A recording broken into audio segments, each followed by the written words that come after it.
So let's talk about the win conditions that they have.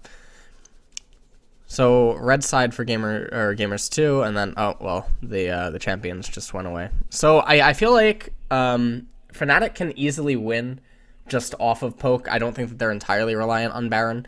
They don't have split push as a win condition. However, the bottom lane and the mid lane is definitely going to be the priority for Fnatic.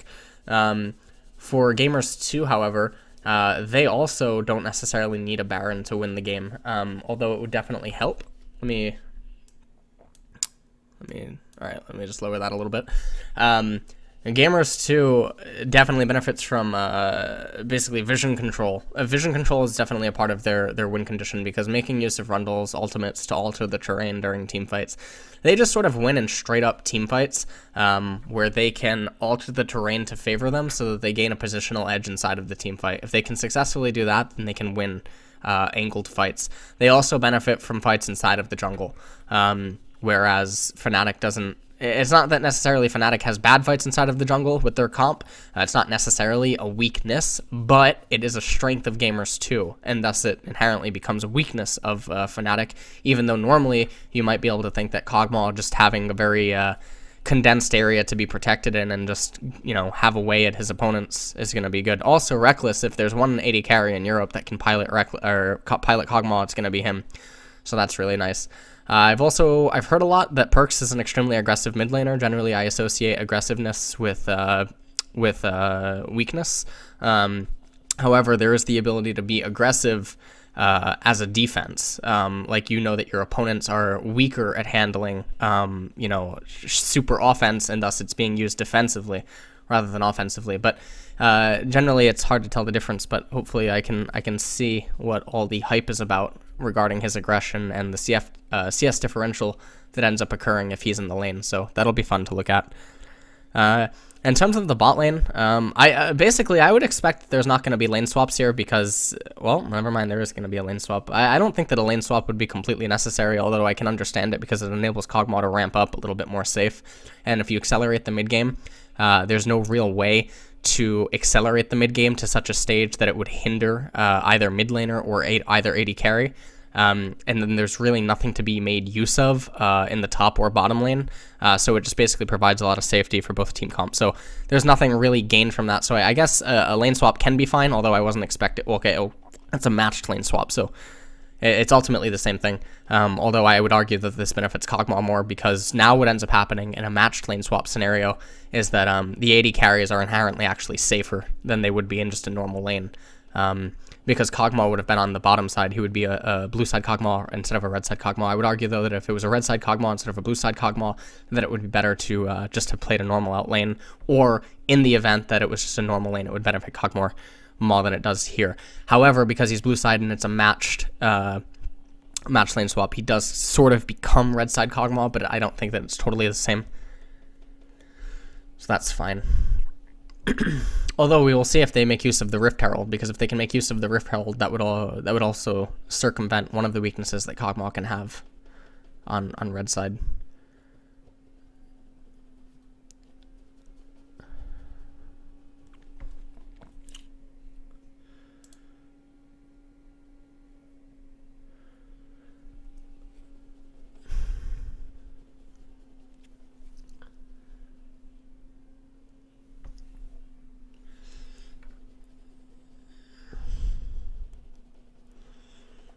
Also, I just noticed the call, so that's really interesting. So the call is something that I spoke about last week during, I think, a speed rod review, or it was also during one of the Discord things, where I mentioned that I think most laners, mid lane AD carries, and even top laners, regardless of if you're AP or not, or AD or not, whatever, should actually get call after completion of their first item. Most, not all. So, I don't mean every single one, but most of them probably can get away with doing it. Depending on, of course, game flow and stuff. Of course, depending on that. It's really nice.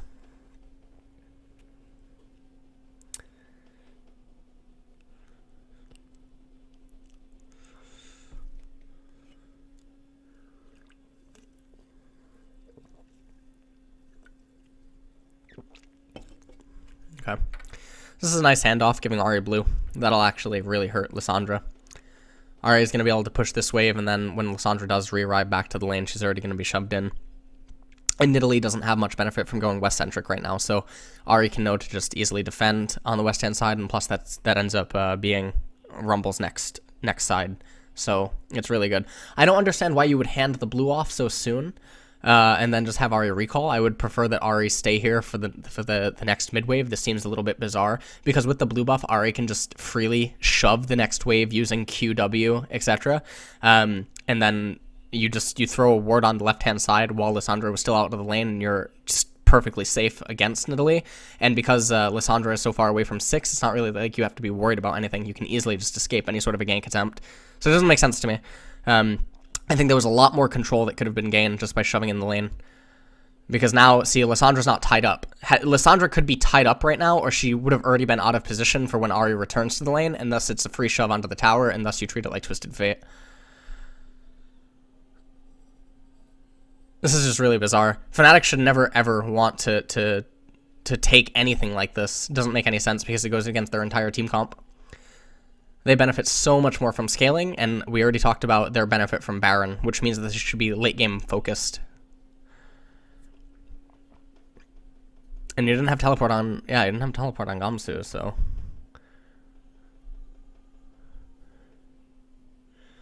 No, it's not game over yet. It's not game over yet.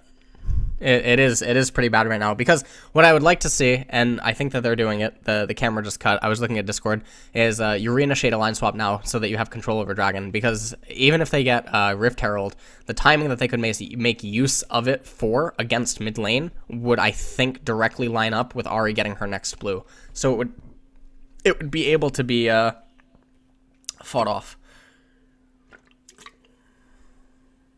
Okay, when you take coin flips like that, what? Is he gonna actually... Wow. Okay. See, that I don't think... Oh. Okay. I don't think that occurs. Like, I don't even know if that was good, because I think Lysandra got one wave that he meant... Like, I don't think that's actually worth... Like, even though it ends up being a kill and that probably looks flashy to spectators, I actually think that was bad for G2, in all seriousness. It does slow down Nidalee a little bit, but Nidalee was already slowed down on the east side, so Nidalee now just continues her route, and she's protected on the left-hand side, and it directly lines up with the Rift Herald timing, which I think Spirit should want to be getting. So now Emperor, or Lucian, Trundle, and okay, Rumble's coming down. Rumble should end up just taking golems, smiting golems if he can, but he can't. I just checked smite. And then you get the thing that hurts towers, and then you just kill the second tower. And when they re-rotate down, you have Ahri keeping the mid lane shoved, and then you capture Dragon.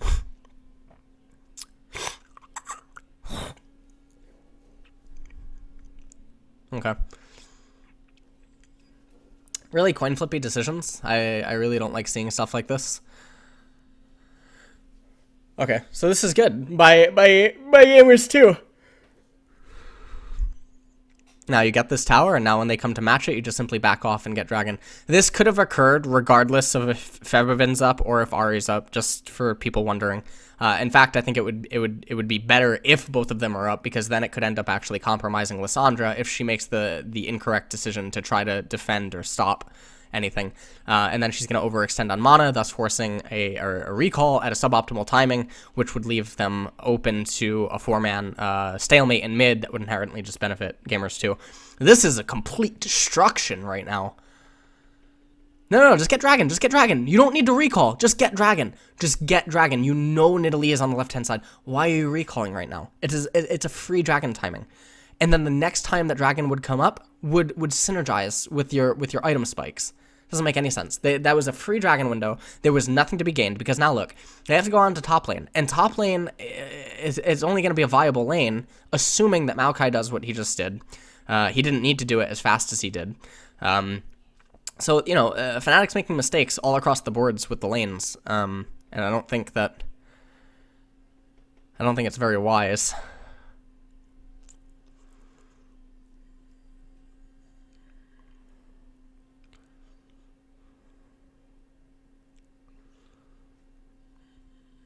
Oh, it's not Gamers 2, it's just G2?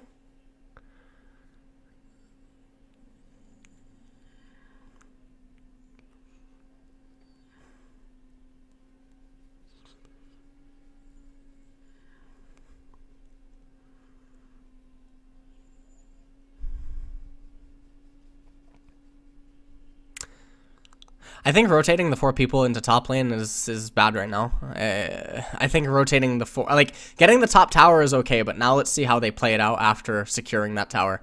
I think immediately they should just move to collapse on mid, tell Lsxyzcoaching to get out of the lane, enable perks to basically restore some of the mana, or some of the mana that Ahri's missing, and then you just capture dragon. And then when you capture dragon, you break off, you eat your own side jungle, you recall, and then you lock bot lane, and then nothing ends up happening, and then you just keep control over the center. And then once you have control of the center again, and you are able to shove them under because they're missing their tier 1 tower, you can then just capture Rift Herald, and then with the Rift Herald, you can make use of it via Rumble's ultimate, and then it would be completely fine because at this point in time, Fnatic doesn't have an answer to it.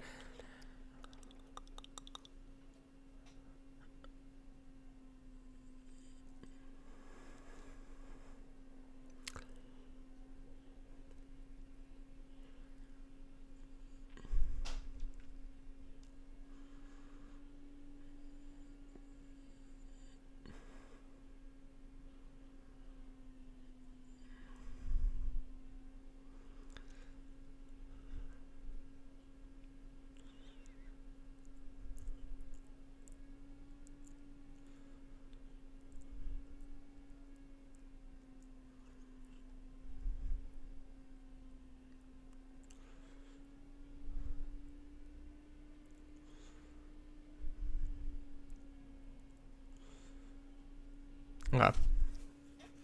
Now they just get the dragon. This is fine. With the dragon, I think now immediately you rotate those 3. I don't think Emperor needs to recall. He can, I guess. You can just rotate Ahri, Rumble, and Trundle to mid, have them go to mid, and then have them go to Rift Herald, and then have Lucian immediately run down, hand off red to Lucian, even though it's so early in the game. I think the red is going to make a huge difference in the event of a contestation. I think this is bad by Fnatic. I think what you want to do is you want to have 2 people stalemate the siege onto top, and then I think you want to flank them. And you definitely can flank them because you have... Nice. Okay, good. Oh, this is it. Oh, they have them. It's over. This should be over. I don't agree with the ult onto Fnatic Spear. Wow, he hit the hook, though. No. Oh, no. Oh, no. Okay. All right. Perk salvages. Emperor is going to go down, though. Oof. Kiki's hit some hooks. Oh, this is over. That's it. It's game. That's game over. And now you just need to get the Rift Herald. You can easily tank it. Please just get the Rift Herald. Please just get the Rift Herald and shove. Oh, what are you doing? Come on. It's not... Come on. What... You need to recall anyway. Just get the Herald.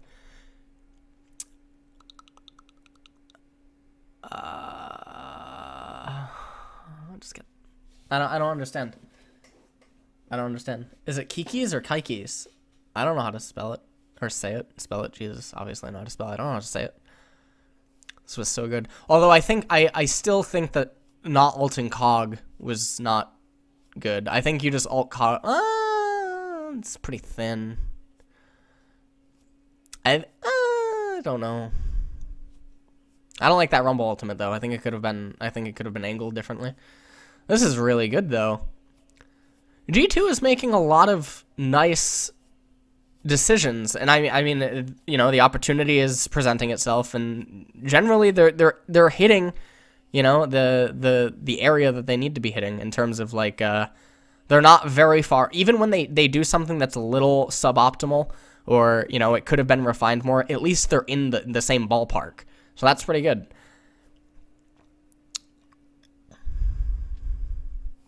Although I think the biggest issue of this game though was definitely the plays around mid could have been refined more. That would have been good. So Kog'Maw hasn't hit his spike yet. And see, this is an instance where instead of that Brawler's Glove on Lucian, imagine if it's Cull Oh, mother of heaven. Be so nice.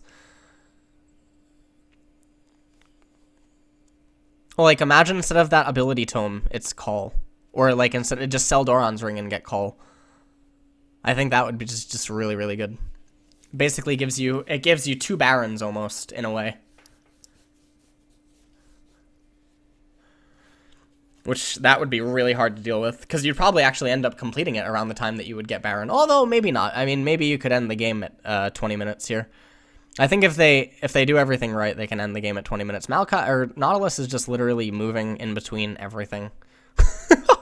This is really nice. I think now what you want to do is you want to orchestrate a 3-2-0, and the reason that you do a 3-2-0 is because Kog'Maw is still compromised, so even if they go into a team fight, Kog'Maw doesn't really have any utility, and they don't have enough chase potential yet because Nidalee is too weak, and Maokai is too weak, and he doesn't have enough CDR and defensive stats enough to keep like lunging on and latching on to things. This is just complete destruction.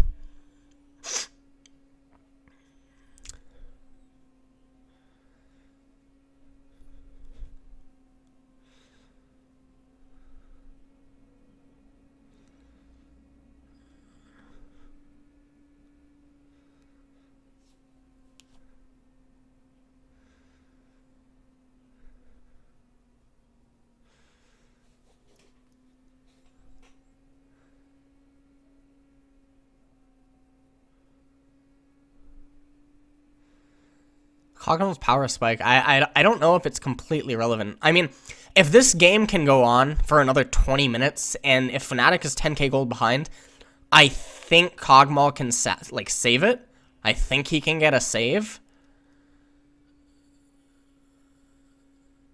But I don't know. I mean, that's really thin. My video is starting to lag really bad.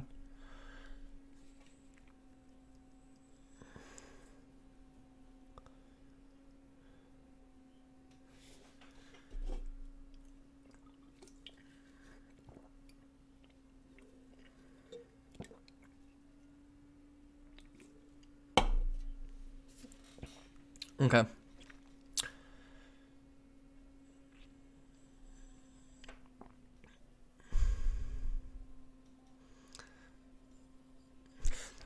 Someone in Discord is asking, is it bad for Kikis to have 3 components to an item? I think relative to how fast the game is accelerating, and how it's almost at the end game stage, like in every single lane at 16 minutes, I think having all 3 items is a lot better than just having one. And the reason that I say that is because it enables you to have a lot of flexibility to complete what is ever going to be necessary for the final endgame fight, and you can know and predict that it's going to be the endgame fight. Like, right now, they're still gearing up for it. They're not at the point where they can be like, okay, this is going to be the endgame fight. And that's mostly because Fnatic still does have the option to continue to turtle, because Baron is not a neutral objective yet. But once that becomes a neutral objective, Nautilus can just complete into whatever item is going to be most beneficial, and they can just shut it out from there. So I think that having 3 components is better than just having 1 core and 1 component, for sure. At this point, if he wasn't so far ahead, it would end up looking like Wicked, like that one time that he built like 4 component items and didn't complete in one game or something. That was just horrendous. But yeah.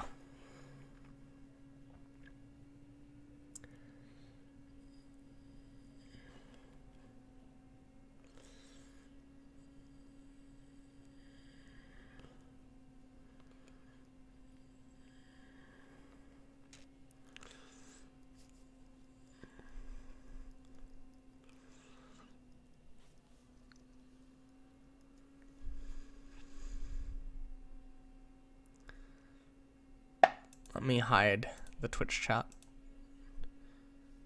Alright, let me just make sure that this isn't playing. Okay, it's not playing there. I just don't know what's causing my computer to lag this badly.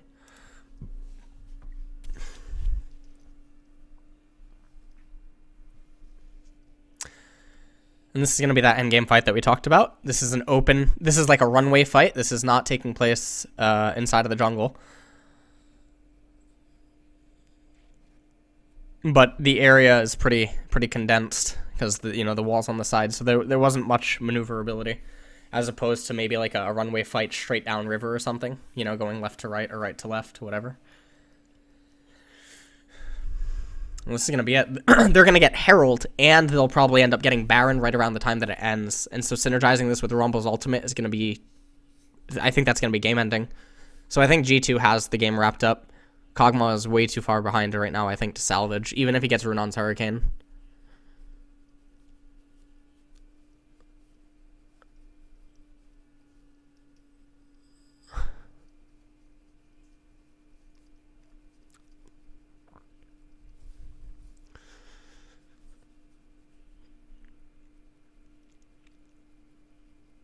They're just replaying the fight right now. The fight was okay. I think there could have been some stuff done differently on a mechanical level, but all in all, you know, it's just a nitty gritty thing to do or to talk about.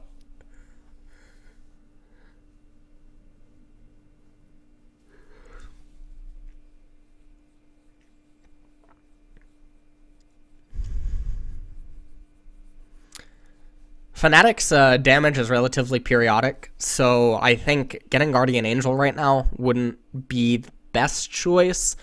Although, if they get a little bit further ahead, like if they actually have the Baron and for some reason Nautilus could complete Guardian Angel, I think it would be fine. Because that would probably be the game-ending fight, because you can safely assume that they're going to bust open a tower, and if they bust open a tower, you would probably rather have Guardian Angel than any of the completed core items that he could otherwise have.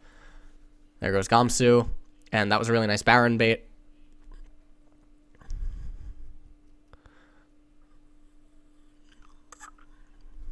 Nice. Nice. Ooh! His hooks! Oh, I love watching his Nautilus hooks. I mean, it's not like he's mad lifing, it's just they're so clean. What is his Twitter? I have to tweet at him. What is his...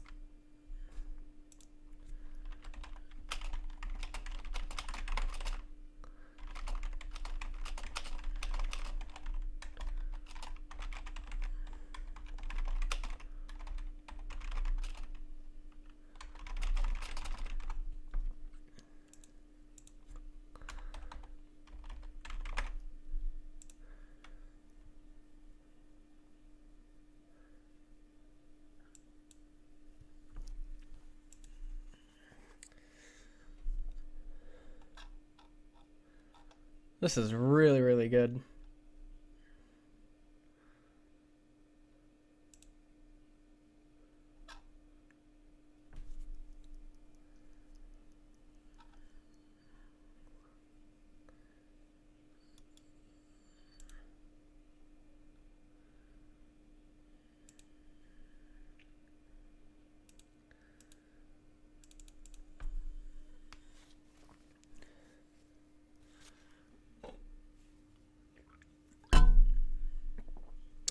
Okay.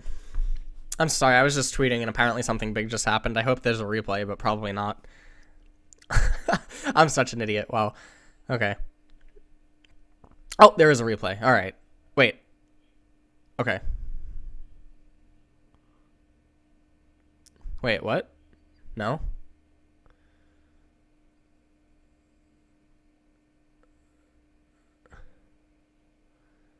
What? This is the exact replay that just all right, so I guess I didn't miss anything. I just heard them say something that like, or I thought I just heard them say that like this is the best that Fnatic could hope for. What happened immediately after this? Oh, did they try for Baron?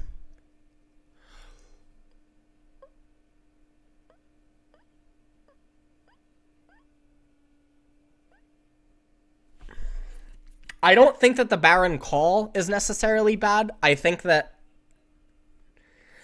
what you could have done. Oh wow. Okay, I don't think I don't think the call was necessarily bad. I think how they orchestrated it was bad. But to go over it is impossible just over voice. I would need to be able to show a lot of things that I'd like to say about it. But that's fine.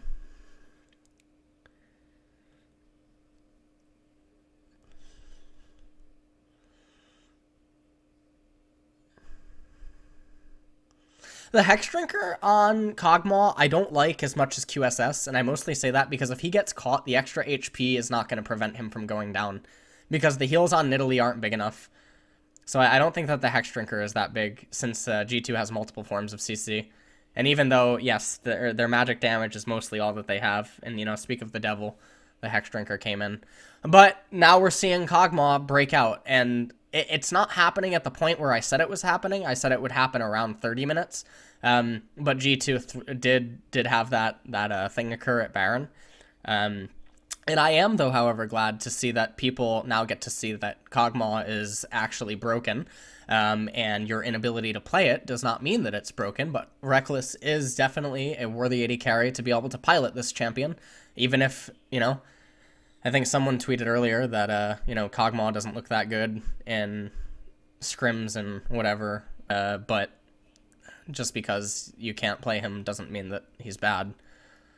Or just because you haven't had enough time yet, not that you can't play him, but you haven't had enough time to learn how to play him doesn't mean that he's bad, but Reckless is definitely a very good player. So, it's nice. Although there were mechanical blunders, we can say that. And still, I think I still stand to what I say on the Hex Drinker. I think in most cases, and when I say most, I mean over 80% of the time or something, I think that the QSS is going to be more ideal than the Hex Drinker, because you can't guarantee that you're going to get a standstill position where you can just fucking... You can be like the gunslinger from Ragnarok Online doing a Desperado. Okay, now they keep going for these Baron things, and I don't think this is totally necessary. I think that they can definitely manipulate the map a little bit more. I don't understand what Emperor is doing. Oh, that was really cute. That was really cute. Okay, that was good. And now the Baron should... Okay, Ahri? Hello? Alright, wow. Oh my god, he missed the charm, but even if he hit the charm... See, if he hits the charm there and he has QSS, Ahri dies, because Ahri's going to end up staying in place, and it's just going to be the best thing in the world. And I think that could really mess with it. Then again, Perks probably is not a player that would have done that if he knows that Kog'Maw has QSS. This is just a very awkward angle. These are the angles that we talked about G2 wanting to be able to fight in earlier on in the very beginning of the game. So we said how normally Kog'Maw would enjoy a condensed fight inside of a jungle, but given G2's team comp with the Pillar and Rumble's ultimate and the way that Nautilus's ultimate works, if it latches onto someone in the backline or, you know, Ahri's Q in general, etc., G2 is definitely going to love those fights, and they're always going to want to take them any chance that they can, because it's basically the best angled fights that they can ever hope to have. Not that they're necessarily bad in open engagements, but Fnatic does benefit more from open engagements. More so than they do in the jungle. I should say it like that.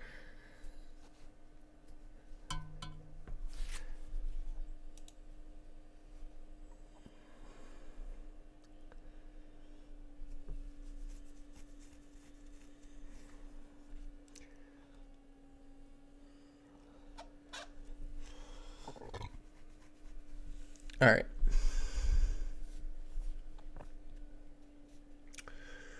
What I think that G2 should do now is the problem is that Moya. My screen just went out. Okay. Okay.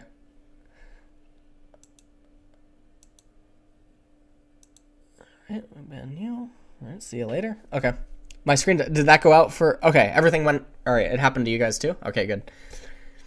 I think G2 should recognize that what they're doing right now isn't working, and so repeating it over and over would basically be the definition of insanity.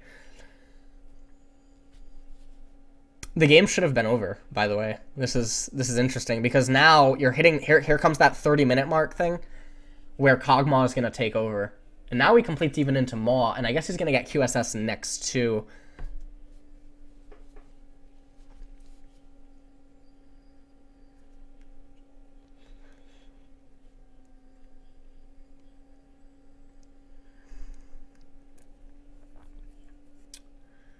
They're only at 2 dragons. This is a little problematic. It's not even like they're building up insurance with like a 4th. Because if you could build up insurance to a 4th dragon, and this is the thing I was talking about, is when you're fighting against 2 teleports, it's a little difficult because even the option for a split push doesn't really work. And Nautilus doesn't split push fast enough. And he doesn't even have a Sunfire Cape, so you can't even say that he could just Sunfire Cape and do the little water thing where the things pop up around him, the water. He hydro pumps. I don't know the name of it, okay? Calm down. I don't know the name. Riptide? Okay, Riptide.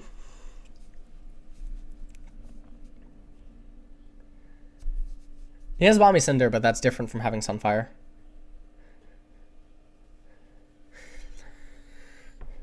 So right now, what you want to do is you want to try to, and you need to, like, so, okay, Gamers 2 needs to somehow gain complete vision control around Baron and around Fnatic's blue side jungle, and then they need to Baron bait, but it's really hard to Baron bait against 3 blue trinkets. So what they need to do is they need to get all 3 blue trinkets out of Fnatic. They need to keep that in their mind of when the cooldowns are going to come up again, and then they need to go for the bait. And then they need to literally, like, cheese a brush or camp a brush or whatever you want to call it, and try to win a fight. And if they can snipe one person off, they can probably end up blitzing the Baron. The one problem, though, is, again, they don't have insurance on the dragons, and that's something that I talked about really early on that I think they should have been building up relative to the leads they were accumulating, because it really would not have hurt them. Now Dragon's coming up, and I feel like they're more so in position to control a Dragon, and I don't think that Fnatic is in a position to really try to blitz it down, although it looks like that's what they're pinging. Because you just saw a ping go down on Dragon, and then you saw a ping go down on Baron. So maybe they're trying to do a Dragon for Baron play. Although I don't think that's the wisest decision, because now you know that Nautilus has teleport up as well. This is warded by G2, so this is fine.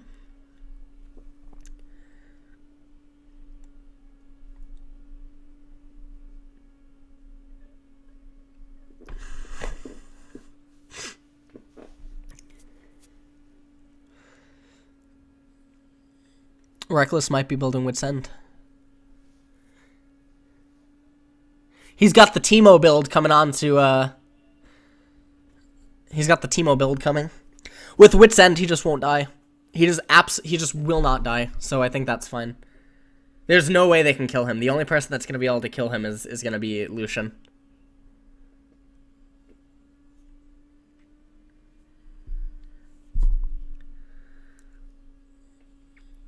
So he's gonna get so much MR. He's gonna get 65, or no, yeah, 65 MR, and that's really gonna help Nidalee, and it's gonna help Maokai, and it's gonna help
Oh, Emperor, though.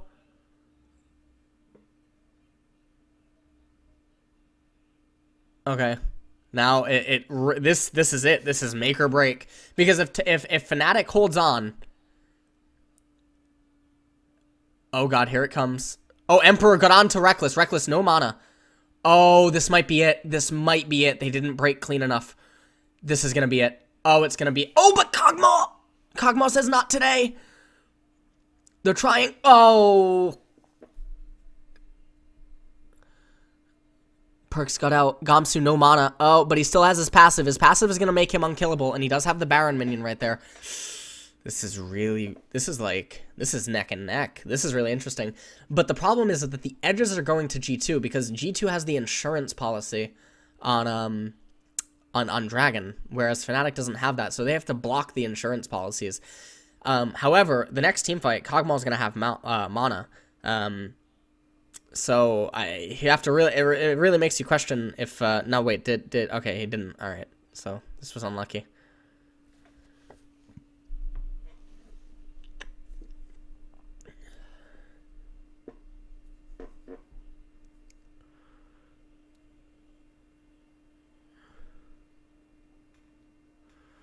Wow.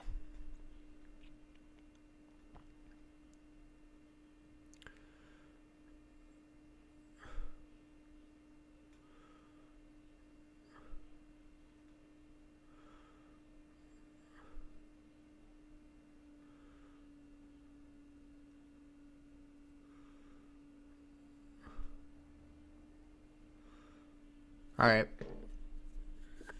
And Starox. I don't know about the Starox though. I think that I think actually getting QSS would just be better at this point. I really think that just getting QSS and going into Scimitar would be ideal.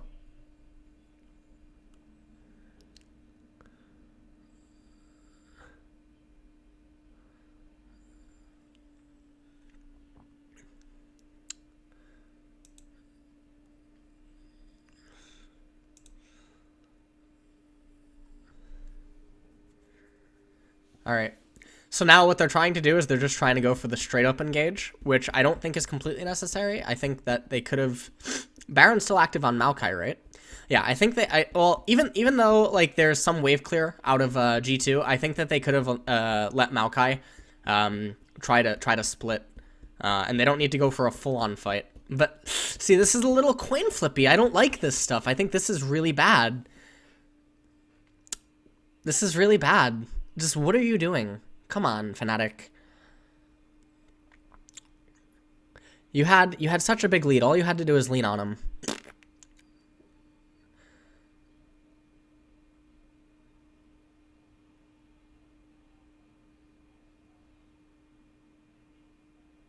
That's it. That's game.